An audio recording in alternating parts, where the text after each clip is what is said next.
कुंवर उदय सिंह चित्तौड़ के स्वर्गीय महाराणा राणा सांगा का सबसे छोटा पुत्र, जो राज्य का उत्तराधिकारी, मतलब उनके मरने के बाद यही उत्तराधिकारी बनता, राजा का बेटा राजा बनता। तो कुंवर उदय सिंह जो थे वो महाराणा सांगा के सबसे छोटे पुत्र थे।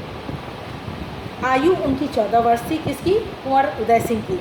पन्ना धा धाइमा, ये कविता पढ़ी होगी तुम लोग, पन्ना धा करके, ये उसी का स्टोरी।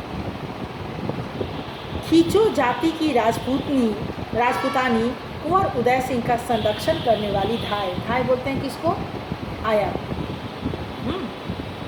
आयु 30 वर्ष है। सोना रावल स्वरूप सिंह की लड़की, अत्यंत रूपवती मतलब बहुत ही सुंदर, अत्यंत रूपवती और नटखट, कुंवर उदय सिंह के साथ खेलने वाली। आयु 16 वर्ष, यानी कुंवर उदय सिंह थे 14 साल के और ये थी सोना जो थी वो 16 साल की, 2 साल से बड़ी थी, लेकिन दोनों साथ साथ खेलते कूदते थे। चंदन ढाई माँ का पुत्र, साहस और स्नेह का प्रतीक। आयु 13 वर्ष। ढाई माँ का भी एक पुत्र था जो कुंवर उदय सिंह के ही साथ रहता था, क्योंकि माँ उसकी यहाँ पर थी तो बच्चा कहाँ जाता। सामली अंतःपुर की परिचारिका बोलते हैं, मेड को ही बोलते हैं, काम जो करते हैं उसी को बोलते हैं। वैसे परिचारिका का मतलब एयर हॉस्टेस होता है, तो वही समझ लो हॉस्टेस ही है। आयु 28 वर्ष। किरण जूठी पत्तल उठाने वाला, बारी मतलब वो जो सर्वेंट होते हैं ना, पत्तल उठा के बाहर फेंकते हैं, बगीचा साफ करते हैं, उसको गार्डनर समझ लो। आयु है 40 वर्ष। बनवीर राणा सांगा के भाई पृथ्वीराज का दासी पुत्र। पृथ्वीराज जो थे वो ऐसे तो महाराणा सांगा के भाई थे, लेकिन उन्होंने एक शादी की थी दासी से। पहले के राजा लोग बहुत सारी शादी करते थे, तो एक उन्होंने अपनी दासी से ही शादी कर दिया था, और उसका एक पुत्र था जिसका नाम था बनवीर।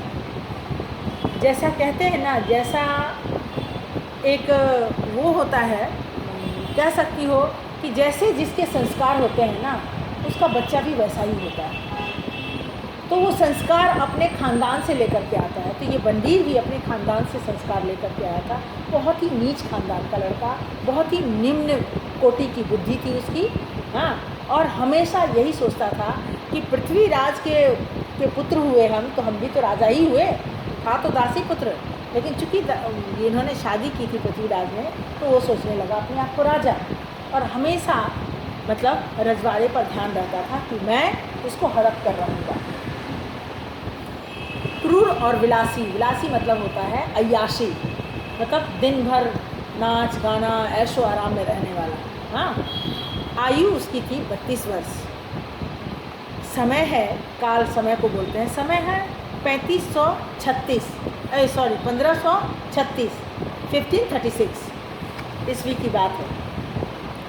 समय रात्रि का दूसरा पहर।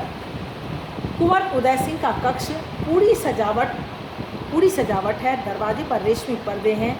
एक पार्श्व में उदय सिंह की शैया है। पार्श्व मतलब होता है पीछे, बैक में उदय सिंह का एक बेड है।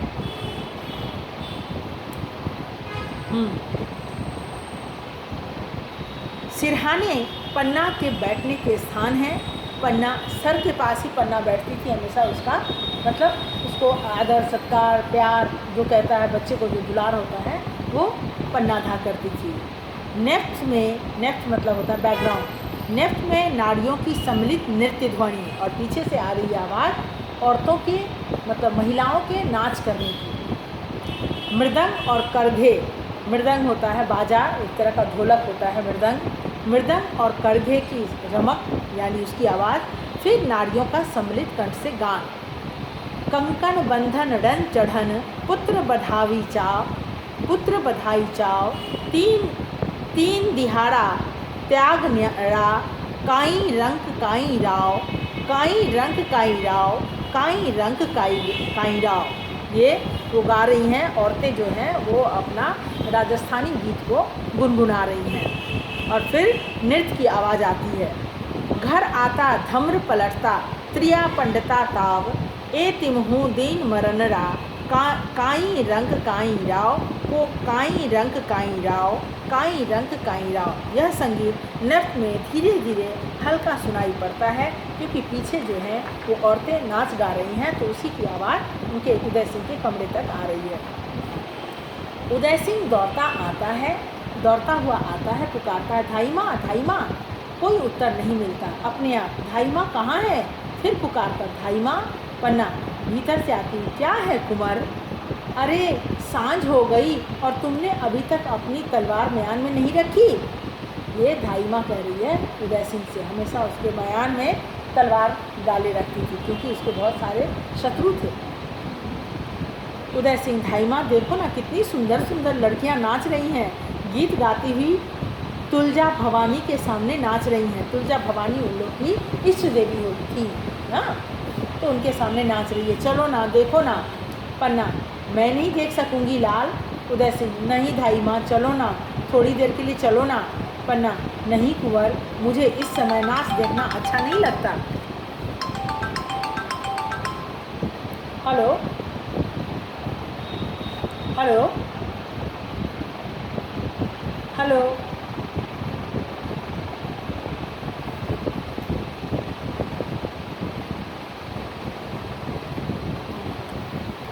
अच्छा नहीं लगता। उदय सिंह, क्यों नहीं अच्छा लगता? मैं तो उन्हें बड़ी देर तक देखता रहा, और वे भी तो मुझे बड़ी देर तक देखती रही धाई माँ। मैं कितना अच्छा हूँ धाई माँ। मतलब वहाँ जो लड़कियाँ इसको देखती थी तो इनको बहुत अच्छा लग रहा है, क्योंकि उम्र उनकी 14 वर्ष थी, तो अभी लड़कियों का नाच गाना इनको बहुत अच्छा लग रहा है। तो कह रहे हैं, चलो ना, देखना है, मुझे देखना है, उन लोग का नाच देखना है। हाँ पन्ना, बहुत अच्छे हो तुम तो, चित्तौड़ के सूरज हो, महाराणा सांगा जी के छोटे कुंवर। सूरज की तरह तुम्हारा उदय हुआ है, तभी तो तुम्हारा नाम कुंवर उदय सिंह रखा गया है। उदय सिंह हंसकर, अच्छा यह बात है, पर क्या रात में भी सूरज का उदय होता है? मैं तो रात में भी हंसता खेलता रहता हूँ। पन्ना, दिन में तो तुम चित्तौड़ के सूरज हो कुंवर, और रात में तुम राजवंश के दीपक हो, महाराणा सांगा के कुलदीपक। उदय सिंह, कुलदीपक? कहीं तुम मुझे दान ना कर देना धाई माँ। दीपक को दान करते हैं ना, नदी में बहाते हैं, तो कह रहा है कहीं मुझे तुम दान मत कर देना धाई माँ। वे नाचने वाली लड़कियाँ तुलजा भवानी की पूजा में दीपदान करके ही नाच रही हैं। वे दीपक छोटे से कुंड में कैसे नाचते हैं धाई माँ, मचले हुए स्वर में। चलो ना धाई माँ, तुम उनका दीपदान देख लो। जिस तरह उनके दीपक नाचते हैं, उसी तरह वे भी नाच रही हैं। पन्ना, मैं इस समय कुछ नहीं देखूंगी कुंवर, क्योंकि उनको हमेशा चिंता रहती थी कि भीड़ भाड़ में ले जाएंगे तो कहीं पीछे से इन पर कोई वार ना कर देगा, और जिम्मेदारी इनके ऊपर थी, और उस समय की परिस्थिति इतनी ख़राब थी कि कुछ भी हो सकता था। मतलब बनवीर की बुरी नज़र तो थी ही इन लोग के राजपाट पर, महल पर, और दूसरी बात की और भी बहुत सारे शत्रुओं को उसने मिला लिया था। तो इसलिए पन्ना धा को ये सारी चीज़ का हल्का हल्का भनक था, इसलिए ये नहीं चाहती थी कि किसी भीड़ भाड़ वाले उत्सव में हम उदय सिंह को लेकर के जाए। तो इसलिए वो बार बार बहाना बना रही है, मना कर रही है, लेकिन उदय सिंह तो खड़ा बच्चा, वो मचल रहा है वहाँ जाने के लिए। उदय सिंह, तो जाओ, मैं भी नहीं देखूँगा, मैं उदय सिंह भी नहीं बनूँगा, और कुलदीपक भी नहीं, कुछ नहीं बनूँगा। पन्ना, रूठ गए कुंवर, रूठने से राजवंश नहीं चलते। जाओ विश्राम करो, देखो तुम्हारे कपड़ों पर धूल छा रही है। दिन भर तुम तलवार का खेल खेलते रहे, थक गए होगे, जाओ सैया पर सो जाओ, बिस्तर पे सो जाओ, मैं तुम्हारी तलवार अलग रख दूंगी। उदय सिंह रूठे हुए स्वर में, तब तो मैं तलवार के साथ ही सो जाऊंगा। पन्ना, अभी वह समय नहीं आया कुंवर, चित्तौड़ की रक्षा में तुम्हें कई दिनों तक तलवार के साथ ही सोना पड़ेगा। उदय सिंह रूखे स्वर में, तुम्हें तलवार से डर लगता है जो बार बार तलवार रखने को कहती हो? पन्ना, तलवार से डर? चित्तौड़ में तलवार से कोई नहीं डरता कुंवर।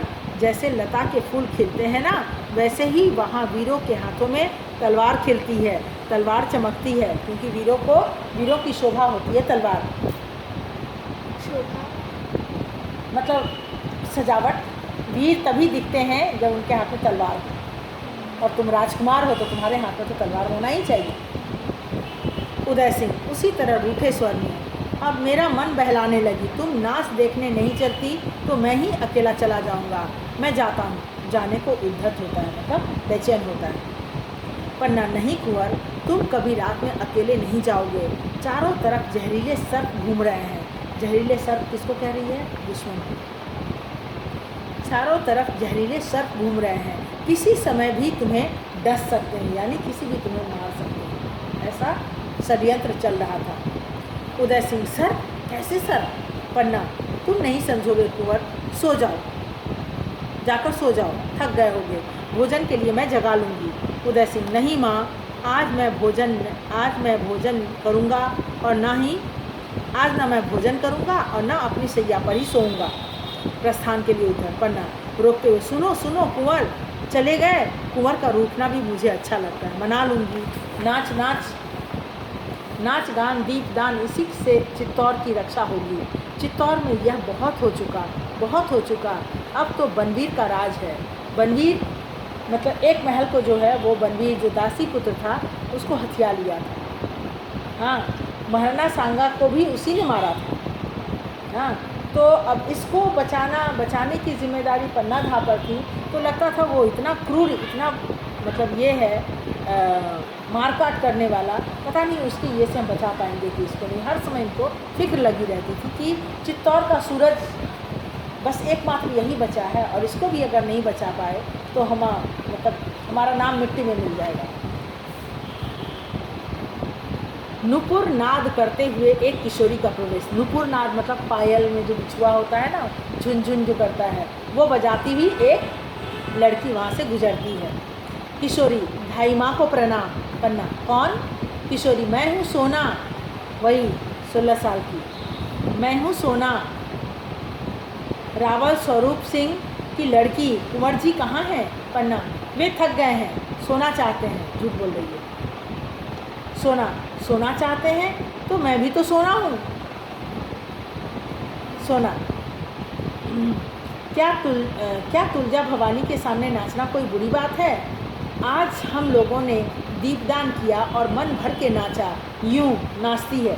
कुंवर जी भी तो बड़ी देर तक हमारा नाच देखते रहे, मैं भी उनको देखकर बहुत नाची, हमको हमारा नाच बहुत अच्छा लगा।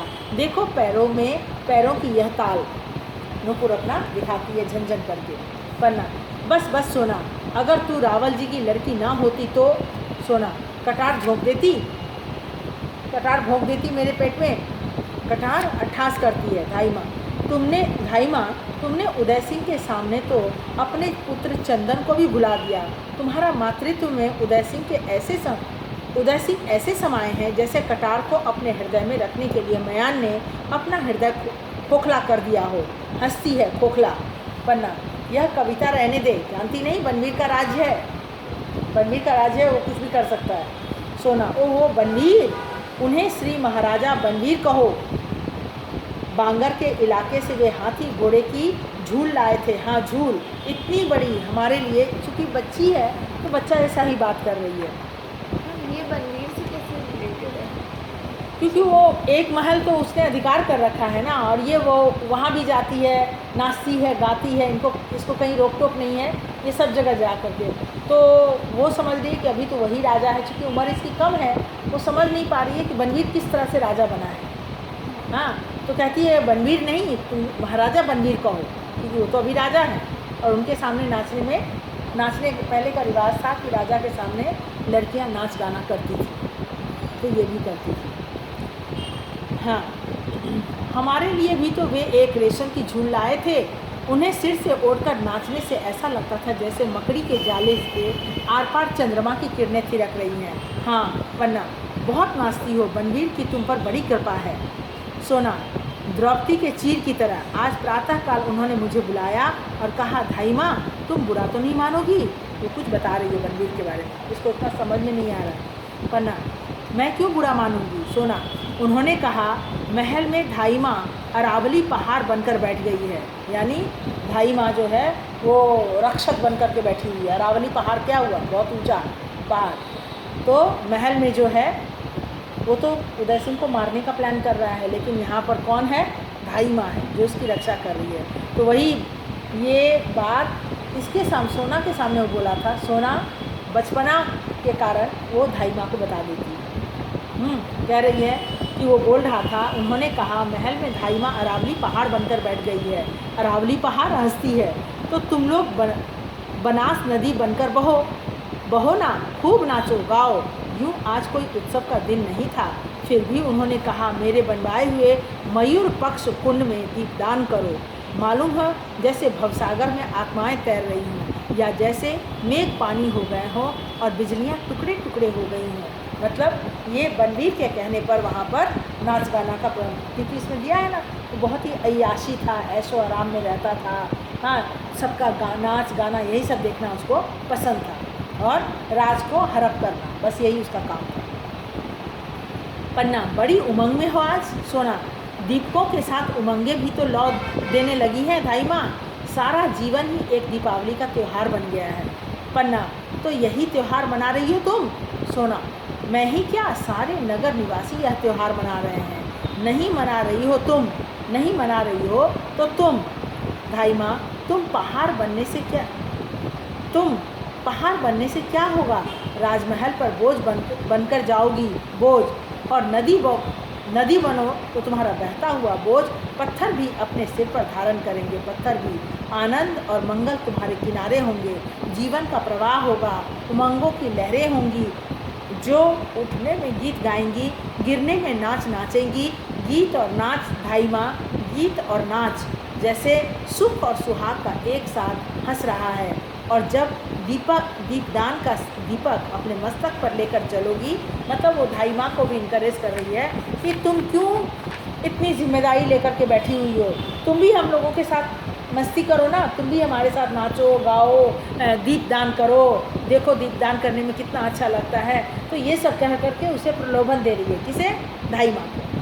क्योंकि बचपना है, उसको इतना अभी समझ में नहीं आया है कि धाई माँ क्यों यहाँ पर पहाड़ बन करके है। माँ तो ज्ञात होगा धाई माँ जैसे शुक्र तारे को मस्तक पर रखकर उषा आ रही है। पन्ना, बनवीर के अनुग्रह ने तुम्हें पागल बना दिया है सोना। मतलब बनवीर ने तुम्हारे ऊपर ऐसी कृपा की है कि तुम उसके ये में पागल हो गई हो, हाँ, कृपा में। सोना, धाई माँ पागल कौन नहीं है? महाराणा विक्रमादित्य ने अपने 7,000 पहलवानों के साथ पागल हैं। मल्ल क्रीड़ा ही तो उनका पागलपन है। महाराज बनवीर महाराणा विक्रमादित्य की आत्मीयता से पागल हैं। वे विक्रमादित्य के अंतःपुर बोलते हैं महल को, जहाँ पर रानियाँ रहती हैं। वे विक्रमादित्य के अंतःपुर में प्रलाप करते हैं। यह आनंद ही उनका पागलपन है। ये बता रही है सोना कि मैं ही क्यों, पूरे राज्य के सब लोग उनके पीछे पागल हैं। अब क्या होता है ना, चाहे कोई जोर ज़बरदस्ती किसी तरह से राजा बन जाए, तो राजा का हुक्म बजाना वहाँ के प्रजाओं का काम होता है, चाहे वो उन्हें दिल से पसंद करे या नहीं करे, लेकिन बाहरी रूप से उन्हें उनकी हर बात को माननी होती है। पागलपन है, सारा नगर आज के त्यौहार में पागल है।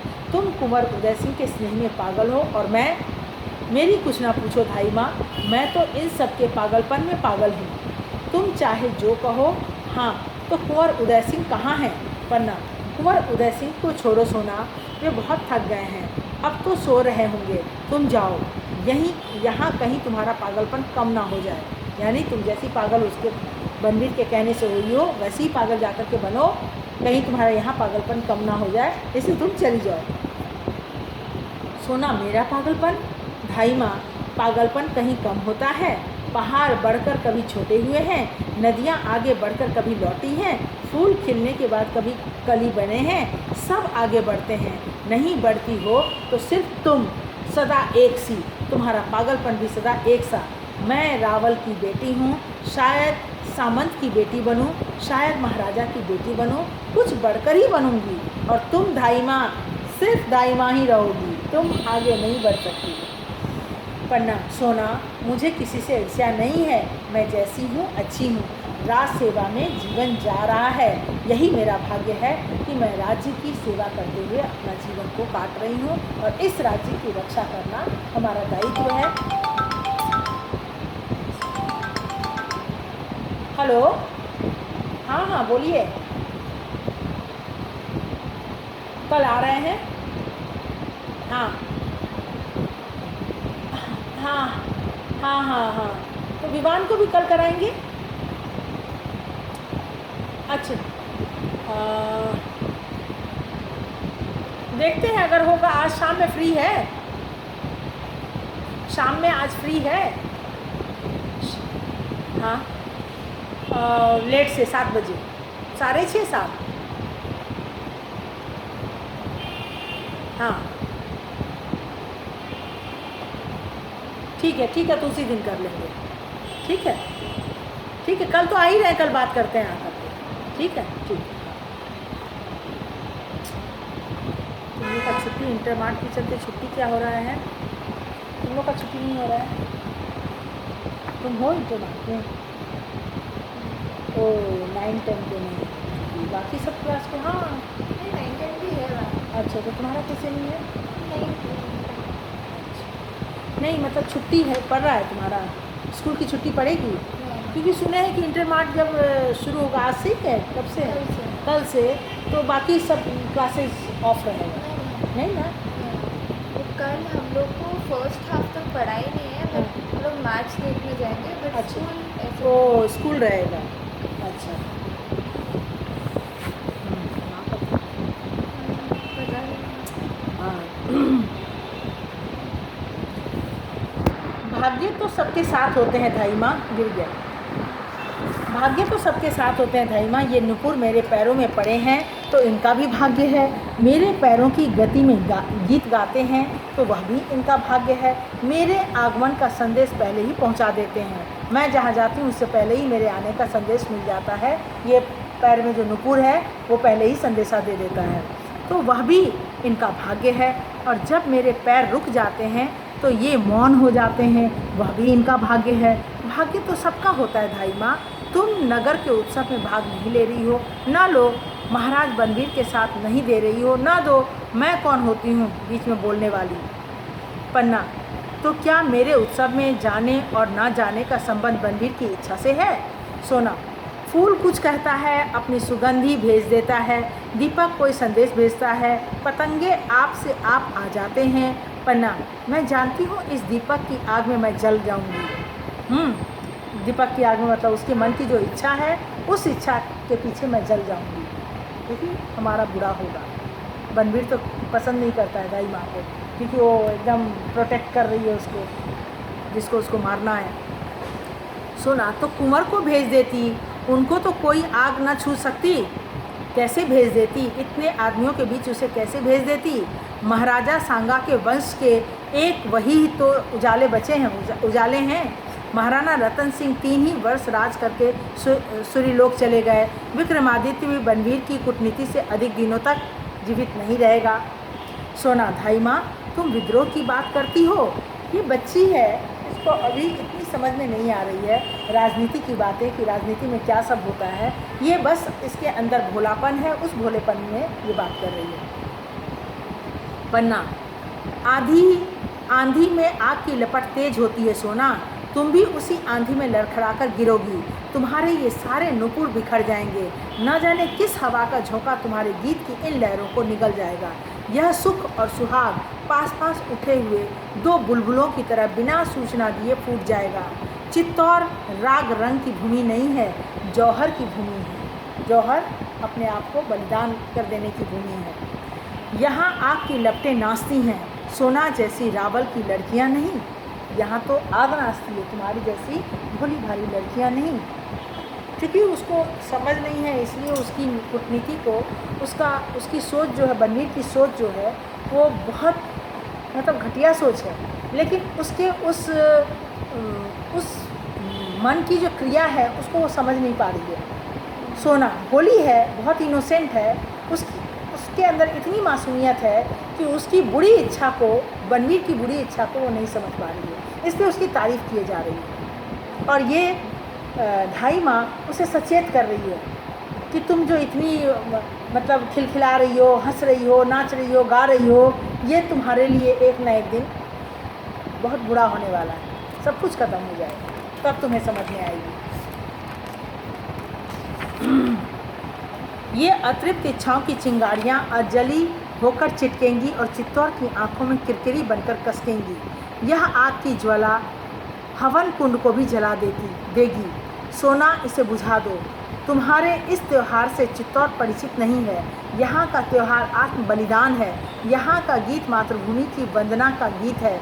उसे सुनो और समझो कि ये राज्य, हमारा जो राज्य है, वो हमेशा बलिदान चाहता है। ये रास रंग का चीज़ नहीं है जो अभी हो रहा है। सोना शांत स्वर में, समझ लिया धाई माँ।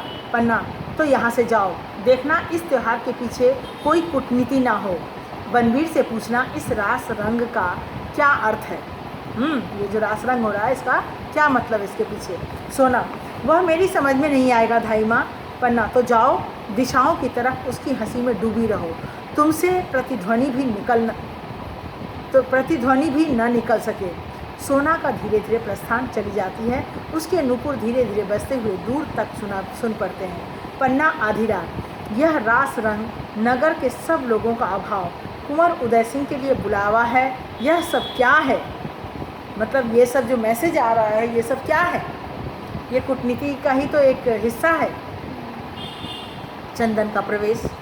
चंदन दूर से पुकारते हुए, माँ माँ। पन्ना, क्या मेरे लाल? चंदन, माँ, इतनी कविता बनाने वाली, इतने गीत गाने वाली, इतना नाचने वाली सोना धीरे धीरे कैसे जा रही थी?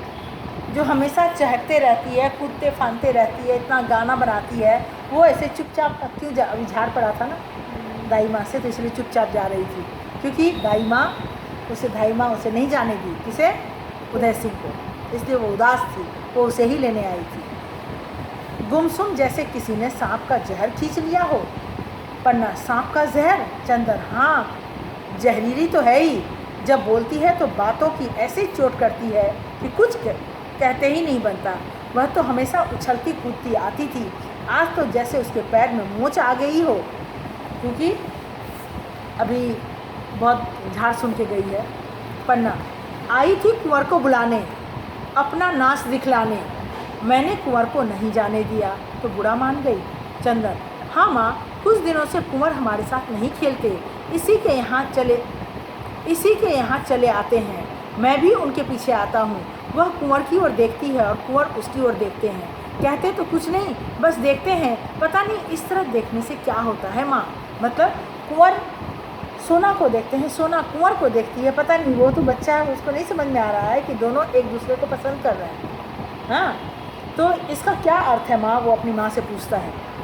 पन्ना, कुछ नहीं, लोग देवता के दर्शन करते हैं ना, तो उन्हें आनंद मिलता है। मैं कुंवर से कह दूंगी कि वे भी देवता की तरफ देखा करे, सोना की तरफ नहीं। मतलब वो सचेत करना चाहती है कि सोना के प्यार में नहीं पड़ना है। हाँ, सोना को अभी समझ में कुछ नहीं आता है, तो सोना को मत देख करके खुश हो। खुश होना है तो भगवान के दर्शन करके खुश हो। तुम तो, हाँ, पन्ना मानना चाहिए, तुम तो किसी को नहीं देखते चंदन, तुम तो किसी को नहीं देखते। बेटा से पूछ रही है, अपना बेटा से। चंदन, देखता हूँ माँ, पहाड़ी खरगोश को। ओह, कैसी छलांग भरता है माँ, जैसे उसमें बिजली भरी हो। पलक मारते ही पहाड़ की उस चोटी से उस चोटी पर पहुँच जाता है। पहाड़ी खरगोश से बढ़कर और कौन सी चीज़ है यहाँ? उसे देखकर फिर किसी को देखने की इच्छा नहीं होती। यानी इसके अंदर पूरी तरह से अभी बचपना है, भोला भाला है। पहाड़ी खरगोश का क्या कहना है चंदन? उसी तरह वीरों को भी धावा करना चाहिए। जैसे पहाड़ी खरगोश तुरंत यहाँ से वहाँ कुलाचे भरता है, ठीक उसी तरह से बहादुर को भी, वीरों को भी एकदम से अटैक कर देना चाहिए। चंदन, हाँ, मैं भी उतनी ही तेज़ी से दौड़ सकूँगा, ज़मीन से आसमान तक। पन्ना, ज़मीन से आसमान तक कोई नहीं दौड़ता। हाँ, तू नाच देखने को नहीं गया था, तू नाच देखने तो नहीं गया था। चंदन, माँ, धावा करने वाले कहीं नाच देखते हैं? मुझे तो अच्छा नहीं लगता। हाँ, कुंवर को अच्छा लगता है। कुंवर कहाँ है माँ? पन्ना, रूठ कर सो गए हैं, क्योंकि मैं उसे जाने नहीं दिया। वो भी गुस्सा है कि मुझे नाच गाने में देखने के लिए क्यों नहीं जाने दी। चंदन, क्यों? भोजन करने में उन्होंने भोजन कर लिया? पन्ना, नहीं, पर कुंवर तुम्हारे उठाने से ना उठेंगे। तुम भोजन कर लो, मैं थोड़ी देर बाद उन्हें उठाकर बहलाकर भोजन करा दूंगी। चंदन, मुझे अकेले भोजन करना अच्छा ना लगेगा माँ। पन्ना, भोजन कर लो मेरे चंदन, मेरे लाल, सज्जा ने तुम्हारे लिए अच्छा भोजन बनाया है। सज्जा दासी है, अच्छा भोजन बनाया है, वह तुम्हें अच्छी अच्छी बातें सुनाती हुई भोजन करा देगी। मैं भी अभी आती हूँ। तुम्हारी माला टूट गई थी, उसी को ठीक कर रही हूँ, बस थोड़े दाने और रह गए हैं। चंद्रमा, कल कुंवर की माला भी ठीक कर देना, वह भी टूट रही है। सोना ने उसे पकड़कर खींच दिया था। ये सारा कुछ बता दे रहा है माँ को। सोना ने उसे खींचकर तोड़ दिया था। पन्ना, अच्छा चंदन, वह भी ठीक कर दूंगी। पन्ना सोचते हुए, मेरा भोला लाल। जब पूछा कि तुम तो किसी को नहीं देखते, तो कहता है, देखता हूँ माँ, पहाड़ी खरगोश को। हंसते हुए, पहाड़ी खरगोश को, बाहर है मेरे चंदन। कहता है, धावा करने वाले कहीं नाच देखते हैं, वह तो दौड़ते हैं जमीन से आसमान तक। अटैक करने वाले बहादुर लोग। एकाएक घर की कुछ चीज़ों के गिरने की धमक, शीघ्रता से सामली का प्रवेश। सामली चीख कर पुकारती है, धाई माँ, धाई माँ।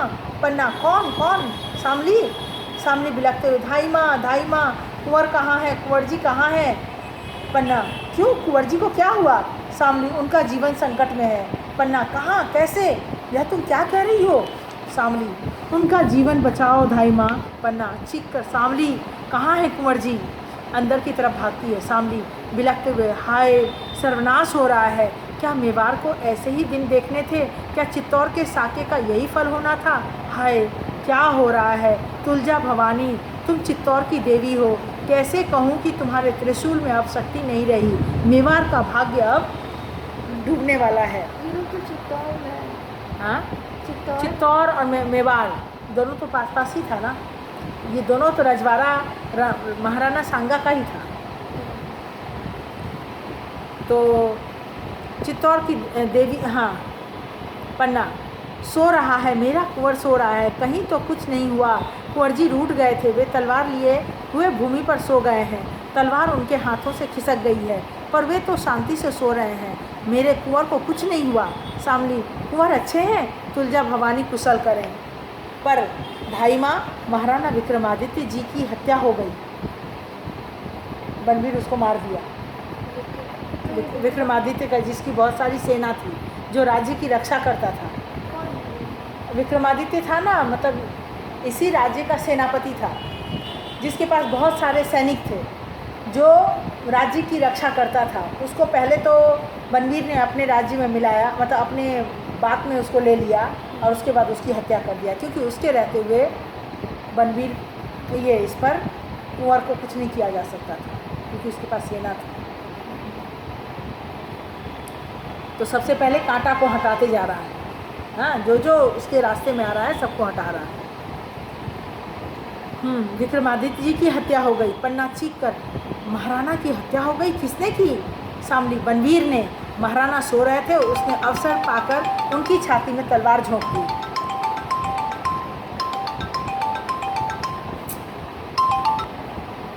हेलो